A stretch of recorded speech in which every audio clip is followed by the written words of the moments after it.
तो कर्नाटक में दिक्कत क्या हुई, पहले पक्ष समझे। कर्नाटक का जो नवाब था उसका नाम था अनवरुद्दीन, ठीक है। इस समय अंग्रेज भारत में आ चुके थे। हाँ जी, भारत में अंग्रेज आ चुके थे। हम 1740 के आसपास की बात कर रहे हैं, 1740 के नजदीक की बात कर रहे हैं, 1740 के आसपास की बात कर रहे हैं। इस समय पर भारत में अंग्रेज आ चुके थे। हाँ जी, व्यापार कर रहे थे। अंग्रेजों का जो मुख्यालय होता था वह होता था मद्रास, और अंग्रेजों का जो गवर्नर था उसका नाम था मोर्स। मद्रास के साथ में इनका बंबई, और कलकत्ता में भी आपका क्या था, कलकत्ता में भी इनके हेडक्वार्टर थे अंग्रेजों के, बंबई और कलकत्ता, ठीक है। ऐसी ही भारत में विदेशी और कौन कौन से थे आपका, विदेशी और कौन कौन से थे, फ्रांसीसी थे जिनका मुख्यालय था पांडिचेरी, पांडिचेरी के साथ में आपका चंद्रनगर, ठीक है, यही आपका चंद्रनगर, कराईकल, कराईकल, माहे, माहे क्षेत्र इन्हीं के अधीन था फ्रांसीसियों के, ठीक है। गुजरात का जो सूरत है वो इनके अधीन था। ये भारत के कुछ शहर थे जो किसके अधीन थे, फ्रांसीसियों के। लेकिन फ्रांसीसियों का जो मुख्यालय था वह कहाँ था, पांडिचेरी। पांडिचेरी भी किसके नजदीक है दोस्त, आपका मद्रास के नजदीक हो गया, ठीक है, मद्रास के नजदीक हो गया, यानी तमिलनाडु में, ठीक है। इतनी बात में कोई दिक्कत नहीं। ईस्ट इंडिया कंपनी जो थी वह कैसी कंपनी थी, एक प्राइवेट कंपनी थी। क्या थी वह, एक प्राइवेट कंपनी थी। प्राइवेट कंपनी का उद्देश्य क्या होता है बताएंगे। प्राइवेट कंपनी का भैया उद्देश्य यह होता है कि वह अपने व्यापार को बढ़ाने के लिए पुरजोर प्रयास करती है। उसकी जो लीडरशिप होती है, जो उसके मालिक होते हैं, वह व्यापार में अधिक मुनाफा कमाने के लिए रिस्क लेते हैं। मानते हैं इस बात को या नहीं, आप कहेंगे हाँ भैया, प्राइवेट कंपनियां रिस्क लेती हैं कि किसी भी तरह से मुनाफा कमाया जाए। लेकिन दोस्त, गवर्नमेंट कंपनी थी फ्रांसीसी कंपनी, और सरकारी कंपनियों का क्या है कि हमारा अपना निजी फायदा तो है नहीं, निजी फायदा तो है नहीं, फायदा तो फ्रांस की सरकार का है। तो वो उतने मन लगा के काम करते भी नहीं थे, उतना मन लगा के काम करते नहीं थे। हाँ, कोई आदमी हो, ईमानदार हो, जो सरकार का अच्छा सेवक हो, तो वह तो ईमानदारी से काम करेगा, और नहीं तो बाकी सब निकम्मे और निठल्ले ही हो जाएंगे। तो क्या कहेंगे, कहने की बात है, फ्रांसीसियों का हेडक्वार्टर पांडिचेरी था, अंग्रेजों का हेडक्वार्टर मद्रास था, और कर्नाटक का जो नवाब है, कर्नाटक का नवाब इस समय पर था अनवरुद्दीन। इसके समय पर ही ये लोग व्यापार कर रहे हैं। अनवरुद्दीन को कोई दिक्कत नहीं है, भाई साहब तुम व्यापार कर रहे हो, बड़े प्यार से करो, कोई दिक्कत नहीं है, मुझे कोई दिक्कत नहीं होनी चाहिए, तुम जितना व्यापार करो उतना ठीक है, कोई दिक्कत नहीं। तो व्यापार चल रहा है। मद्रास, पांडिचेरी के बंदरगाह कर्नाटक के अधीन थे। कौन कौन से, ये किसके अधीन थे, मद्रास हेडक्वार्टर था अंग्रेजों का, पांडिचेरी हेडक्वार्टर था फ्रांसीसियों का, यहां पर इनकी व्यापारिक कोठियां थी। लेकिन क्षेत्र किसका था, ये नवाब का क्षेत्र था। कर्नाटक का नवाब था अनवरुद्दीन, उसका ये क्षेत्र था। आपको कोई दिक्कत नहीं होनी चाहिए। थोड़ी सी बात समझ में आई कि कर्नाटक का नवाब कौन है, अंग्रेजों का हेडक्वार्टर कौन सा है, और आपका फ्रांसीसियों का हेडक्वार्टर कौन सा है। जो व्यापार कर रहे हैं कर्नाटक के नवाब के क्षेत्र में व्यापार कर रहे हैं, करो, कोई दिक्कत नहीं, करो। लेकिन होता क्या है, पहला कर्नाटक युद्ध, यानी कर्नाटक में जो युद्ध लड़ा गया उसको पहला कर्नाटक युद्ध बोलते हैं। पहले देखेंगे, इसका कारण था ऑस्ट्रिया का युद्ध। ऑस्ट्रिया एक देश है, जैसे भारत में मित्र, समझेंगे बात को, यहां पर बात समझे, जैसे भारत में कौन कौन इस समय व्यापार कर रहे हैं, आप कहेंगे भैया ईस्ट इंडिया कंपनी है और फ्रेंच की कंपनी है। ऐसे ही ऑस्ट्रिया में भी ये दोनों कंपनियां व्यापार कर रही थी, और अन्य देशों में भी ये दोनों कंपनियां व्यापार कर रही थी। तो एक इतिहासकार है वाल्टेयर, फ्रांस का ही, उसने एक कथन कहा है कि हमने तोप का एक गोला चलाया और पूरी दुनिया में तोप का गोला चल गया। यानी ऑस्ट्रिया में इन दोनों देशों की भिड़ंत हो गई किसी बात को लेकर। किसी बात कौन सी थी कि ऑस्ट्रिया का जो शासक था आपका जेम्स सिक्स्थ, उसकी मौत हो गई 1740 में। तो उसका कोई उत्तराधिकारी परफेक्ट उसके द्वारा घोषित न किया जाने की वजह से वहां उत्तराधिकार का एक युद्ध छिड़ गया, जिसमें अंग्रेज और फ्रांसीसी एक दूसरे से लड़ गए। अच्छा, जब वहां लड़ गए तो इनके आदमी जहां कहीं भी थे, सब जगह लड़ गए। बोले भैया हमारी लड़ाई वहां चल रही है तो हम यहाँ भी तो दुश्मन हुए। इसलिए वाल्टेयर कहता है गोली एक जगह चली जिसका प्रभाव सब जगह हुआ। तो सब जगह के लोग आपस में भिड़ गए। तो भारत में कौन कौन थे यहाँ पर? तो ऑस्ट्रिया के अधिकार की वजह से बच्चे अंग्रेज और फ्रांसीसी लड़ेंगे कि नहीं लड़ेंगे? बोलो लड़ेंगे कि नहीं, यस और नो?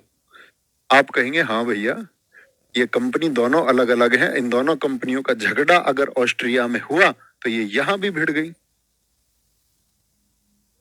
लेकिन एकदम से कुछ बहाना तो चाहिए ना। ऐसे थोड़ी आप अपने दुश्मन को ऐसे चलते चलते चाटा लगा दोगे, नहीं, कुछ ना कुछ इशू तो क्रिएट करना पड़ेगा। कुछ इशू क्रिएट करना पड़ेगा। तो तात्कालिक कारण क्या था? एकदम से क्या हुआ? एक अंग्रेज बर्नौट अधिकारी ने 2 फ्रेंच जलपोत अपने कब्जे में लिए और जला दिए। अंग्रेज बड़े नालायक हैं, इनको मौका चाहिए, कैसे भी कुछ चिंगारी भड़काना चाहते थे। अंग्रेज बर्नौट मतलब एक अधिकारी ने 2 जहाज इनके जला दिए। तो इन्होंने अंग्रेजों से मुआवजा मांगा कि भाई हमको पैसे दो जो हमारा नुकसान तुमने किया। इन्होंने बोला नहीं देंगे, बताओ क्या करोगे। ये खतरनाक आदमी है डुप्ले। 1741 में इसकी एंट्री होती है भारत में और ये फ्रांसीसी गवर्नर बन के आया।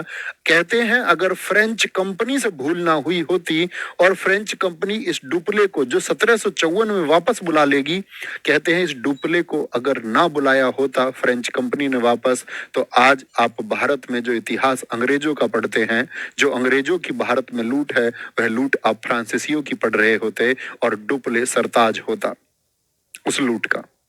यानी भारत में राज तो करना था फ्रांसीसियों को, लेकिन भारत में राज हो गया अंग्रेजों का। ऐसी एक भूल फ्रेंच कंपनी से हुई, उसने डुप्ले को वापस बुला लिया था 1754 में। क्यों बुलाया उसके बारे में बात करेंगे। तो 1741 में डुप्ले भारत आया, फ्रांसीसी गवर्नर बन के भारत आया था। अभी तक युद्ध चल गया था क्या? नहीं भैया, ये 5 साल पहले की बात बता रहा हूं मैं आपको। डुप्ले जानता था कि हम लोग कमजोर हैं अंग्रेजों से, इनकी नौसेना शक्ति कमजोर है, डुप्ले जानता था। तो डुप्ले ने अंग्रेजों से सीधे लड़ाई नहीं लड़ी, उसने अंग्रेजों को पत्र लिखा। बोला भाई साहब मोर्स हम और तुम झगड़ा क्यों कर रहे हैं, हम तुमको झगड़ा नहीं करना चाहिए। अंग्रेजों ने बोला तेरे कान पे चाटा मारूंगा, ज्यादा बोल रहा, क्योंकि वो मजबूत है, वो कह सकते हैं। इसने कहा ठीक है। ये गया डुप्ले किसके पास में? चालाक है डुप्ले, कूटनीतिक है। अनवरुद्दीन के पास गया जो इस समय नवाब है। बोला भाई साहब आपके क्षेत्र में ये क्या हो रहा है, आपके होते हुए लड़ाई हो रही है। तो यहाँ अनवरुद्दीन ने आदेश दे दिया अंग्रेजों को, कहता ओए परेशान नहीं करेगा कोई, लड़ेगा नहीं कोई भी। अब अंग्रेज भी अनवरुद्दीन क्योंकि नवाब है उससे टक्कर नहीं लेना चाहते थे, वो चुपचाप अपना व्यापार बढ़ा रहे थे। तो उनका ठीक है चुप रहो, अभी कुछ नहीं कहते हैं। तो अंग्रेज भी इसकी बात से चुप हो गए। लेकिन यहां डुप्ले जानता था कि हमारी जो नेवी है वो कमजोर है। तो डुप्ले ने ला बुडाने की मदद से, ला बुडाने कौन है? ये भी एक फ्रांसीसी है, ये फ्रांस की तरफ से मॉरिशस का गवर्नर था। ला बुडाने की मदद से मद्रास को अपने कब्जे में कर लिया। मद्रास किसका था? अभी बताया था। मद्रास किसका हेडक्वार्टर है? अंग्रेजों का। यानी आपका डुप्ले ने अंग्रेजों की चीज छीन ली, मद्रास को छीन लिया। क्या बोलेंगे सर, पक्का यही बोला था ना? नहीं मजाक कर रहा हूं यार, पक्का ये नहीं बोला होगा। तो लाभ उड़ाने की मदद से अब बताओ कौन किंग बन गया इस टाइम पे? उभरती हुई अंग्रेज शक्ति को चुनौती किसने दे दी? डुप्ले ने। तो डुप्ले यहां पर हीरो बन गया कि नहीं बना?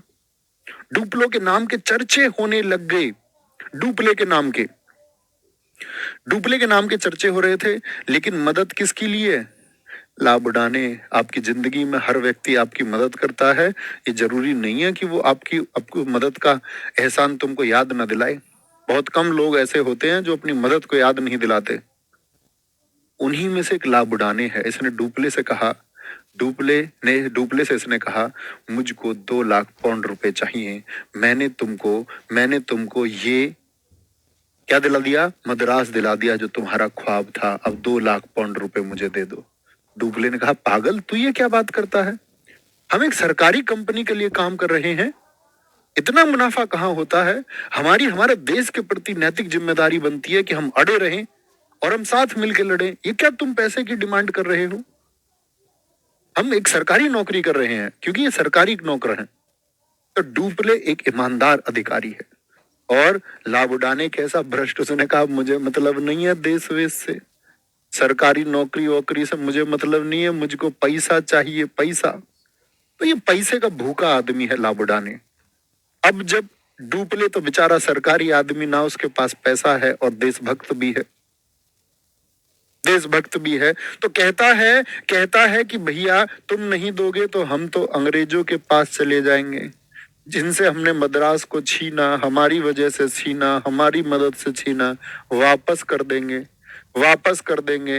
क्योंकि बहुत सारे सैनिक लाभ उड़ाने अपने लाकर के मद्रास में सेट करता है, वापस ले जाता है, ईस्ट इंडिया कंपनी से 4 लाख पाउंड की रिश्वत ले लेता है।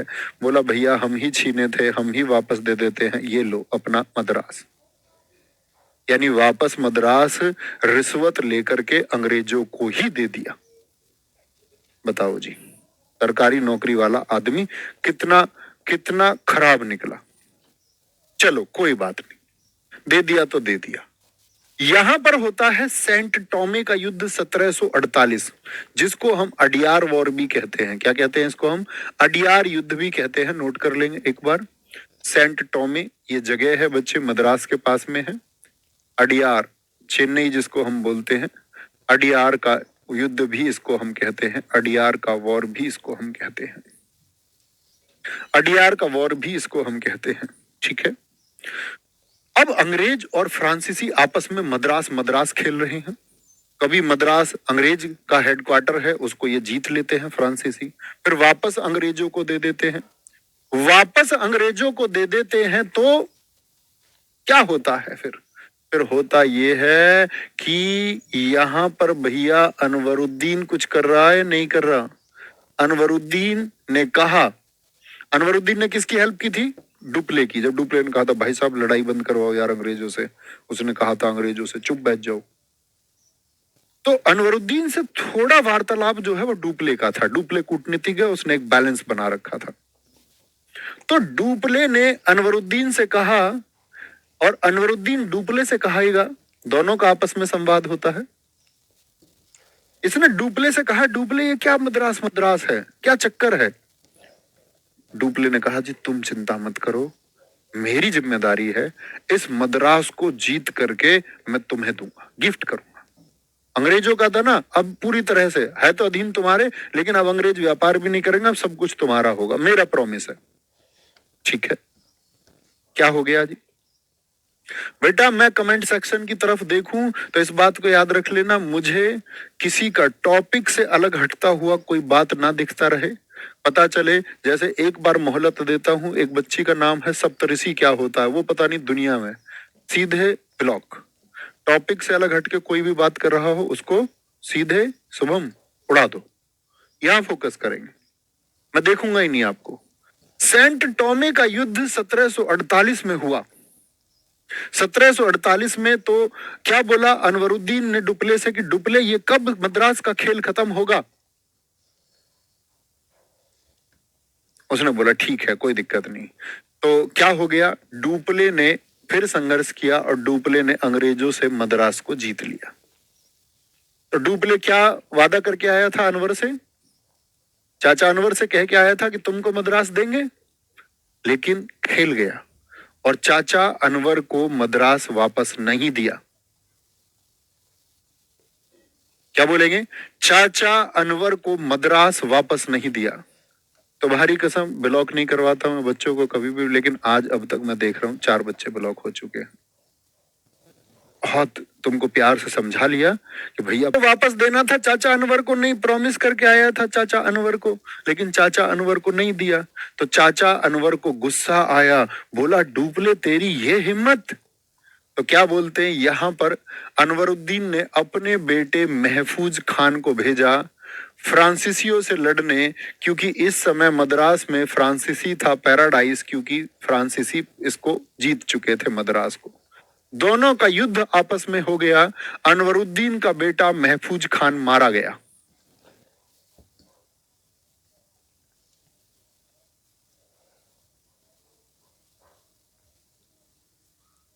ठीक है, क्या बोलेंगे? नहीं दिया। यानी कि डुप्ले के अंदर भी लालच आ गया, वह अपने देश के प्रति प्रतिबद्ध है, उसको दिख रहा है कि मेरी कंपनी फ्रांसीसी कंपनी को फायदा होना चाहिए बस, तो प्रॉमिस तोड़ दिया उसने। लेकिन होता क्या है, युद्ध चल रहा है। यहां पर 1748 एक्सला सेपेल की संधि, दरअसल में क्या हुआ, युद्ध शुरू क्यों हुआ था ये सोचे जरा। आप कहेंगे भैया युद्ध ऑस्ट्रिया में युद्ध शुरू हो गया था तो ये लोग लड़ गए, तो वहां जब युद्ध शांत होगा तो यहां भी तो शांत होगा। तो यूरोप में एक्सला सेपेल की संधि हुई, फ्रांसीसियों और अंग्रेजों के बीच में। उन्होंने कहा हम एक दूसरे के काम में टांग नहीं अड़ाएंगे, और टांग नहीं अड़ाएंगे तो अंग्रेजों को इसमें मिला है मद्रास, अंग्रेजों को मिला है मद्रास। ठीक है, क्या बोल दिया, यहाँ फ्रांसीसियों ने कहा कि ठीक है, तुम भारत वाला मद्रास हमने तुमसे ले लिया था, तुम इसको वापस ले लो। फ्रांसीसियों का जो अमेरिका में एक क्षेत्र था लुई वर्ग, उसको लेकर भी संघर्ष था। फ्रांसीसियों की अपनी चॉइस रही, उनकी कंपनियों ने चुना किसको, अमेरिका को। उनको अपने हिसाब से उस समय लुई वर्ग जो क्षेत्र था वह ठीक लगा। अंग्रेजों को लगा मद्रास ठीक, तो अंग्रेजों ने मद्रास को चुना। संधि हो गई, ट्रीटी हो गई, दोनों पक्ष एक दूसरे की बातों पर राजी हो गए। इसी को संधि कहते हैं, इसी को संधि कहते हैं। ठीक है, तो एक्सला सेपेल की संधि बहुत पूछा जाता है। प्रथम जो युद्ध हुआ 1746 से 48, इसके लिए बच्चे कौन सी संधि हुई थी, एक्सला सेपेल की संधि हुई थी। कोई दिक्कत, एक्सला सेपेल की संधि। अब आता है दूसरा कर्नाटक युद्ध। भैया पहला युद्ध तो खत्म हो गया, ये दूसरा क्यों शुरू हो गया, दूसरा क्यों शुरू हो गया। अंग्रेज और फ्रांसीसी मौका देखते रहते थे, मौका। हैदराबाद का जो निजाम था, मैं सारे दोस्तों से अपनों से सिर्फ इतनी अपील करूंगा, काफी कई बच्चे 10-12 बच्चे ब्लॉक हो चुकी हैं, 30 साल की उम्र में बेटा घुटनों पे आ जाओगे, इसीलिए सीख लो। ठीक है, आओ इधर, चलो भाई कमेंट सेक्शन हाइड कर दो, तो दिखाओ ही मत मुझे, इसको बंद करो कमेंट सेक्शन को, बंद एकदम बंद कर दो बस। ये देखो इधर, तो दूसरा कर्नाटक युद्ध हुआ 1749 से 54। ठीक है, और हैदराबाद का जो निजाम उल मुल्क का बेटा था नासिर जंग, इतना समझे, हैदराबाद का एक निजाम था निजाम उल मुल्क, उसके बेटे का क्या नाम है, नासिर जंग। और निजाम उल मुल्क का जो पोता है वो है मुजफ्फर जंग। कौन है, मुजफ्फर जंग। अब होता क्या है, 1749 में निजाम उल मुल्क की हो जाती है मौत। तो मौत हुई तो गद्दी पे कौन आएगा, सही सही बताइए, बेटा की पोता, कौन आना चाहिए गद्दी पे। आप कहेंगे जी बेटा निजामुल मुल्क का बेटा नासिर जंग गद्दी पर आना चाहिए, लेकिन पोता मुजफ्फर जंग जिद कर रहा है कि गद्दी पे मुझे बैठना है। तो संघर्ष हो गया। इसी संघर्ष का फायदा उठाया अब दो पक्षों ने। एक पक्ष में तो हो गई ईस्ट इंडिया कंपनी, नासिर जंग से कहती है नासिर जंग तुम जंग लड़ो हम तुम्हारे साथ हैं, और फ्रांसीसी कहते हैं मुजफ्फर जंग से कि मुजफ्फर जंग तुम जंग लड़ो हम तुम्हारे साथ हैं। उस कर दिया, ऐसा बोलते ना, कोई लड़ने तैयार होता उसको कोई फायर दे देता, कोई लड़ो तुम, कोई नहीं देख लेंगे। क्योंकि इन दोनों को ही अपने हित छिपे हुए हैं। ये समझती है कि नासिर जंग जीतना चाहिए, ये समझती है कि मुजफ्फर जंग जीत जाएगा। तो दोनों ने अपने अपने हिसाब से, निजाम की मौत के बाद में ये खेल शुरू हुआ। ऐसा ही क्या हुआ, ऐसा ही कर्नाटक में हुआ। कर्नाटक का नवाब है अनवरुद्दीन। कौन है, अनवरुद्दीन। तो अनवरुद्दीन का जो पिता था वह कहता कि मेरे क्षेत्रों में से कुछ मेरे दामाद का भी होगा, यानी ये इसका जीजा है। अनवरुद्दीन का जीजा है चंदा साहिब, जीजा है इसका। तो उसका जो पिता था अनवरुद्दीन का, अली, वह कहता है मेरे दामाद का भी कुछ हिस्सा होगा। चंदा साहिब में तलवार वलवार लेकर कोट पैंट पहन के, मतलब ऐसे समझ लो कि आ गया। उसने कहा भाई साहब मेरा हिस्सा कहाँ है। तो कहने की मतलब है कि कर्नाटक में भी दोनों एक दूसरे के खिलाफ हो गए। यहां पर भी मौका मिलेगा भेड़ियों को, नहीं, ईस्ट इंडिया कंपनी फ्रांसीसी कंपनी यहां भी देख रही है ना, अच्छा लड़ रहे हो बेटा हिंदुस्तानी आपस में, फायदा उठाओ। तो अनवरुद्दीन का साथ दिया किसने, ईस्ट इंडिया कंपनी ने। चंदा साहिब का साथ दिया है फ्रांसीसी कंपनी ने। यानी तुम एक बात देख सकते हो कि ईस्ट इंडिया कंपनी उन पक्षों में है जो वास्तविक उत्तराधिकारी हैं। अनवरुद्दीन क्या है, अनवरुद्दीन कर्नाटक का असली नवाब है, उसी के पास होना चाहिए। यहां पर पुत्र अधिकारी होना चाहिए, ईस्ट इंडिया कंपनी तो सही का साथ दे रही है। लेकिन फ्रांसीसी किसका साथ दे रहे हैं? फ्रांसीसियों को लग रहा है कि हम मजबूत हैं, जिसके साथ हम रहेंगे वह ही जीतेगा। तो ईस्ट इंडिया कंपनी ने जब सही पक्ष को सुन लिया, सही पक्ष को चुन लिया, क्योंकि ईस्ट इंडिया कंपनी क्यों चुन रही है कि अधिकारी तो यही होना चाहिए, जनता भी इसी के लिए कहेगी, तो हमारे लिए फेवरेबल रहेगा। अनवरुद्दीन जीता हुआ है पहले से, इसीलिए ईस्ट इंडिया कंपनी ने देखा, अच्छा पहले अनवरुद्दीन फ्रांसीसियों के साथ था, डुप्ले से बातचीत होती थी ना, लेकिन डुप्ले ने अपना प्रॉमिस नहीं निभाया, तो इसकी क्या हो गई, फ्रांसीसियों से बात बिगड़ गई, और बात बिगड़ गई तो ईस्ट इंडिया कंपनी ने साध लिया। तो ईस्ट इंडिया कंपनी और फ्रांसीसी किस किस के साथ, ये नासिर जंग के साथ, और ये कर्नाटक में अनवर के साथ। फ्रांसीसी मुजफ्फर जंग के साथ हैदराबाद में, और आपका चंदा साहिब भी किसके साथ, फ्रांसीसियों के साथ। समझ गए, अंग्रेज किसका साथ दे रहे हैं और फ्रांसीसी किसका साथ दे रहे हैं। तो इस संघर्ष को ही हम बोलते हैं दूसरा कर्नाटक युद्ध। क्या बोलते हैं? दूसरा कर्नाटक युद्ध कहते हैं। 1749 में अंबर का युद्ध हुआ मद्रास के निकट में, अनवरुद्दीन मारा गया। अनवरुद्दीन के साथ में कौन थे? ईस्ट इंडिया कंपनी थी कि नहीं थी?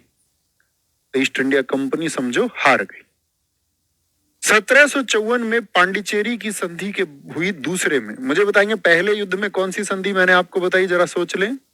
1746 से 48 के बाद एक्सला सेपेल की संधि हुई, जिसमें मैंने कहा अंग्रेजों को मद्रास मिला और फ्रांसीसियों को लुईवर्ग अमेरिका मिला।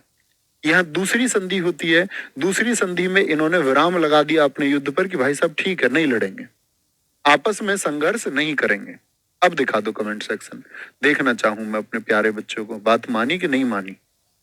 अरे यार, कुत्ते की पूंछ 12 साल नली में रखी, फिर भी टेढ़ी की टेढ़ी, फिर भी टेढ़ी की टेढ़ी। सुनिए तुमने ये कहावत नहीं? बहुत बढ़िया, चलो कोई दिक्कत कोई परेशानी। अनुज नागर एकदम ठीक प्रश्न पूछा आपने दोस्त। क्या बोलेंगे जी, दोनों साथ युद्ध हुए? नहीं, एक हैदराबाद में है और एक कर्नाटक में है। अंग्रेजों और फ्रांसीसियों ने फायदा उठाया है सिर्फ। अब आते हैं दूसरे में संधि हो गई, क्योंकि ईस्ट इंडिया कंपनी हार गई, और कौन जीता है जरा बताना, कौन जीता है जरा बताना, मुझे बताएंगे फटाफट से। आप कहेंगे भैया अगर अनवरुद्दीन मारा गया तो चंदा साहिब जीता होगा। चंदा साहिब किसकी मदद से जीता जरा बताएं? भैया फ्रांसीसियों की मदद से जीता। किससे जीता था? फ्रांसीसी हेल्प से जीता। तो चंदा साहिब भी खुश हुआ, उसने बोला ये लो फ्रांसीसी 80 विलेजेस, 80 गांव तुमको मैं गिफ्ट देता हूँ। 80 गांव गिफ्ट में दे दिए चंदा साहिब ने। ये लिखना मत, बस सोचना समझना। अब क्या बोलेंगे भैया, चंदा साहिब को जब 80 गांव गिफ्ट में मिल गए, गिफ्ट में मिल गए तो अच्छी बात है। क्या बोलेंगे? अंग्रेज चिढ़ गए थे इस समय पर, अंग्रेज चिढ़ गए बुरी तरह से। तभी तो अंग्रेजों ने नासिर जंग को जाकर के भड़काया कि नासिर जंग, जंग कर दो, जंग कर दो मुजफ्फर जंग के खिलाफ। इसके बाद में भड़काया, यानी पहले ये युद्ध हो गया था आपका अनवरुद्दीन यानी कर्नाटक वाला, हैदराबाद का इसके जस्ट बाद में हुआ, इसके तुरंत बाद में, तुरंत बाद में। ठीक है, तो पांडिचेरी संधि हुई 1754 में, जीते हुए फ्रांसीसियों ने, और डुप्ले फिर से क्या कहलाया? डुप्ले फिर से विजेता कहलाया, डुप्ले फिर से विजेता कहलाया। ठीक है, तो तुरंत अंग्रेजों ने किसको भड़का दिया था? अंग्रेजों ने किसको भड़का दिया था? अंग्रेजों ने तुरंत निजामुल, क्या बोलोगे, निजामुल के बेटे नासिर जंग को भड़काया। नासिर जंग जाकर के मारो इनको, किनको मारो? फ्रांसीसियों को मारो, मुजफ्फर जंग को मारो। तो नासिर जंग भी फुर्ती से चला, फुर्ती से चला, लेकिन डुप्ले फिर से एक चालाकी करता है। डुप्ले नासिर जंग के अधिकारियों को खरीद लेता है, कूटनीति से उन्हें अपनी तरफ मिला लेता है, और अपने अधिकारियों को, जो शीर्ष अधिकारी थे, उनको वादा दिलाता है कि हमको इससे फायदा होगा, हमको इन अधिकारियों पर पैसा खर्च कर देना चाहिए। तो कहने का मतलब है नासिर जंग के लोगों को ही खरीद लिया गया, अंग्रेजों को फिर से पटकनी दी किसने? डुप्ले ने, और ये नासिर जंग मारा गया। मुजफ्फर जंग को अब ताजपोशी होनी थी, उसको हैदराबाद का निजाम बनाना था, और हैदराबाद का निजाम बनाना था, लेकिन ये भी, इसकी भी हत्या कर दी गई, एक दल ने इस पर आक्रमण कर दिया। उस समय फ्रांसीसी बुस्सी इसको लेकर के जा रहा था ताजपोशी के लिए, लेकिन ये मारा गया। फिर इसने मुजफ्फर जंग की जगह किसको, उसका भाई था सलावत जंग, सलावत जंग को क्या कर दिया था, फ्रांसीसियों ने सलावत जंग को घोषित कर दिया था हैदराबाद का निजाम। कहने की बात है बच्चे, क्या हो गया, अभी तक जीत किसकी हो रही है, अंग्रेजों की या फ्रांसीसियों की, बताएंगे? अंग्रेजों की या फ्रांसीसियों की, मुझे बताएं। तो आपका उत्तर आना चाहिए कि जी फ्रांसीसी जीत रहे हैं। तीसरा कर्नाटक युद्ध, ये तीसरा कर्नाटक युद्ध, यहां पर देखना जब पांडिचेरी की संधि हुई, यानी भैया संधि क्यों की, जब फ्रांसीसी जीत रहे थे, भैया डुप्ले वापस बुला लिया कंपनी ने। डुप्ले वापस गया 1754 में, 1754 में। और याद रख लेना, इस डुप्ले की जगह पर जो आया वो गोडे हेयू था। डुप्ले की जगह, डुप्ले की जगह गोडे हेयू को भेजा उन्होंने। क्यों भैया, जब ये कामयाब था तो क्यों भेजा?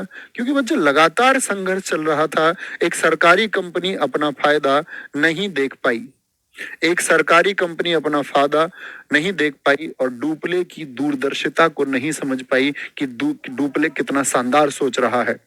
उनको लगा लगातार युद्ध, लगातार युद्ध, इस डुप्ले ने तो खर्चा बढ़ा दिया है यार।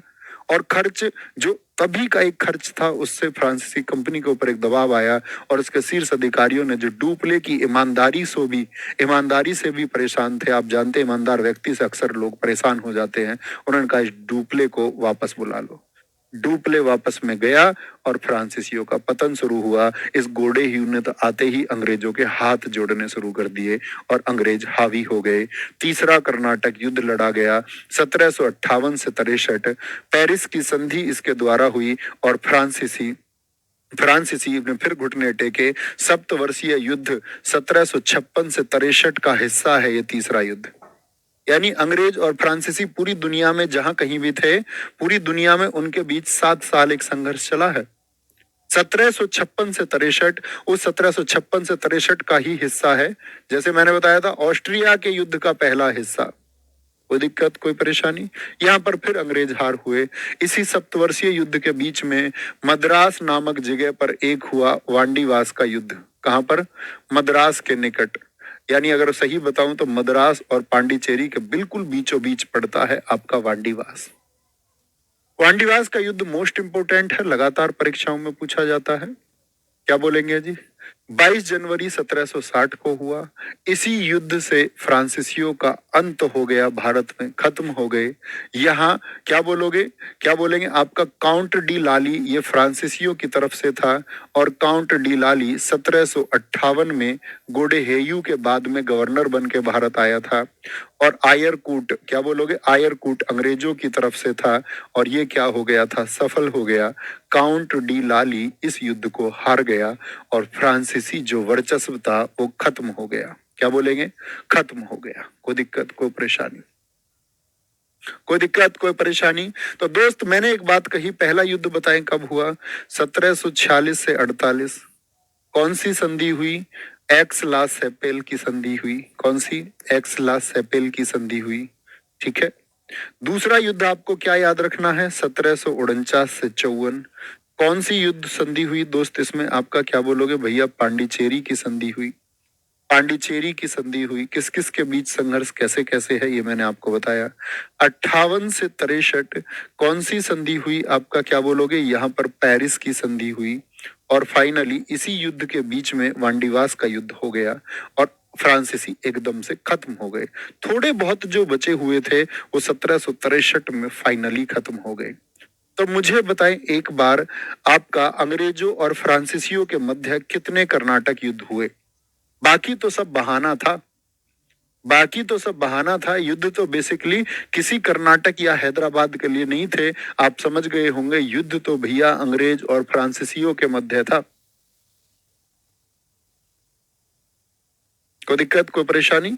इतनी बात में किसी भी मेरे दोस्त को कोई दिक्कत, कोई परेशानी? आगे आएंगे। अब आते आंगल मैसूर युद्ध। मैसूर, अंग्रेज धीरे धीरे अपना साम्राज्य बढ़ाने का प्रयास कर रहे हैं। तो हैदराबाद और जो कर्नाटक का क्षेत्र था उसको उन्होंने उन्होंने अपने अधीन कर लिया या नहीं कर लिया? आप कहेंगे भैया बिल्कुल, फ्रांसीसियों ने तो राजाओं का पक्ष लिया लेकिन उन्होंने फ्रांसीसियों को खदेड़ दिया। ठीक है। अच्छा, यहां पर एक बात आती है, ऐसे ही भारत में कर्नाटक के निकट आपका एक मैसूर था, मैसूर स्वतंत्र था। मैसूर की बात करेंगे आप लोग जब विजयनगर साम्राज्य में आपको पढ़ाऊंगा दक्षिण का, तो जो विजयनगर साम्राज्य मोहम्मद किसके समय पर बना था 1336 में? मोहम्मद बिन तुगलक के समय पर। वह जब कमजोर होता जाएगा, तालीकोटा के युद्ध के बाद में जब वह बहुत कमजोर हो गया, तो उस बाद में वहां पर मैसूर साम्राज्य की स्थापना हुई। और दोस्त 18वीं शताब्दी में 18th सेंचुरी में, यानी सन 1701 से लेकर के या सन 1700 लेकर के 1799 तक का जो समय है वो 18वीं शताब्दी है। 18वीं शताब्दी में यहाँ का शासक था चिक्का कृष्णराज। लेकिन चिक्का कृष्णराज जो है वो बहुत ताकतवर शासक नहीं था। इसके दो मंत्री थे, दो मिनिस्टर्स थे, इसके दो मंत्री थे। उन दोनों मंत्रियों का नाम है नेंजराज और देवराज। नेंजराज और देवराज, शक्ति इन दोनों के हाथ में थी। नेंजराज और देवराज इन दोनों के हाथ में शक्ति थी।